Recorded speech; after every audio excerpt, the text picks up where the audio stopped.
বিসমিল্লাহিররহমানিররহিম।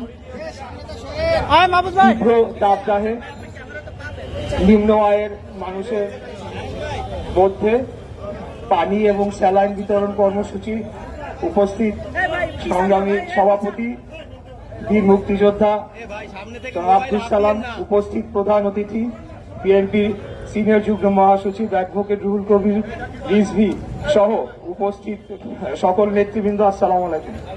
প্রিয় ভাইয়েরা, আজকে বাংলাদেশের যে আবহাওয়া, এর পিছে বর্তমান সরকারের ব্যর্থতা অবশ্যই রয়েছে। আপনারা জানেন যে অপরিকল্পিত উন্নয়ন, বিভিন্ন জলাশয় ভরাট, বায়ু দূষণ, আবহাওয়া দূষণ নিয়ন্ত্রণে ব্যর্থতা, এবং আপনারা জানেন যে ফারাক্কা বাঁধের নির্মাণের ফলে বাংলাদেশের নদীগুলোয় পানি প্রবাহ কমে যাওয়া এবং বাংলাদেশের বিভিন্ন নদীর মধ্যে এখন মরুভূমির মতো বিভিন্ন চর জেগে ওঠা, এই সকল কারণের জন্যই আজকে বাংলাদেশের যে আবহাওয়া এবং পরিস্থিতি সেটি অত্যন্ত ভয়াবহ পর্যায়ে চলে গিয়েছে। এই সরকার সকল কিছু নিয়ন্ত্রণ করতে ব্যর্থ হয়েছে।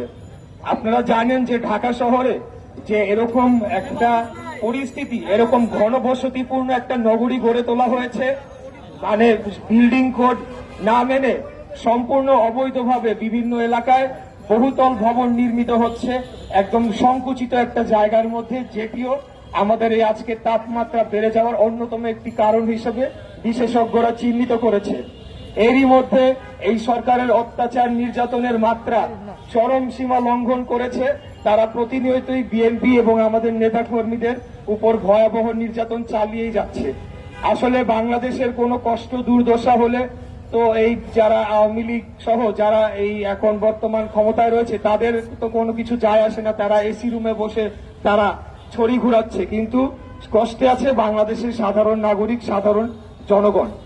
আমি আপনাদের উদ্দেশ্যে বলতে চাই যে এই শহরটা আমাদের, এই দেশটা আমাদের, এই দেশকে রক্ষায় বাংলাদেশের সাধারণ জনগণকে এগিয়ে আসতে হবে। আমাদের কানাডায় বেগমপাড়াও নাই, মালয়েশিয়াতে সেকেন্ড হোমও নাই। আমাদেরকে সরকার চাইলেও এই দেশ থেকে তারাই দিতে পারবে না। আমরা এই দেশে অবস্থান করে আগামী দিনে বাংলাদেশের গণতন্ত্রকে পুনরুদ্ধার করব, জনগণের অধিকার জনগণকে ফিরিয়ে দিব, বাংলাদেশের সার্বভৌমত্বকে রক্ষা করব এবং বাংলাদেশের অখণ্ডতাকে আমরা রক্ষা করব ইনশাআল্লাহ। আমি আর বক্তব্য দীর্ঘায়িত না করে আমার যে রিক্সা চালক ভাইরা রয়েছেন, আপনারা বিএনপির শক্তি, আপনারাই জনগণ, আপনাদেরকে সাথে নিয়ে নিম্ন আয়ের শ্রমিক মেহনতি মানুষদের সাথে নিয়ে আগামী দিনে এই সরকারের পতন ঘটিয়ে আমরা বাংলাদেশকে আবার মুক্ত করব ইনশাআল্লাহ।